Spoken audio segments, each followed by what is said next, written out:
Did you know that Daniel was a young Hebrew of noble birth that was taken into Babylonian captivity after King Nebuchadnezzar conquered Jerusalem, fulfilling the prophecy of judgment for Judah's disobedience?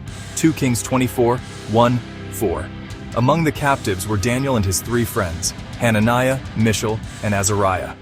Daniel 1:1-4. As part of Babylon's strategy to assimilate them into pagan culture, their Hebrew names, which reflected their identity in the God of Israel, were changed.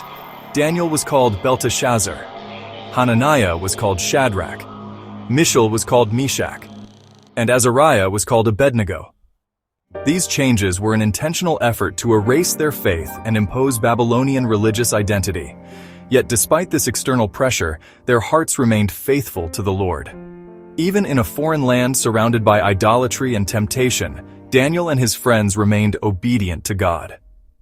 They refused to defile themselves with the king's luxurious food and wine, which may have been offered to idols or violated the dietary laws given in the Torah, Daniel 1:8, Leviticus 11.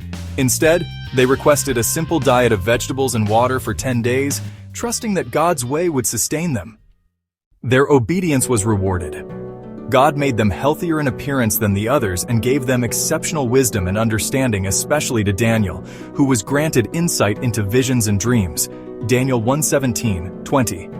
This act of faith, humility, and courage not only preserved their spiritual integrity, but also caused them to stand out among all the wise men in Babylon. Their story reminds us today that even when the world tries to redefine our identity and values, those who remain faithful to God will be honored and used for His greater purpose. Keep living out your identity in God.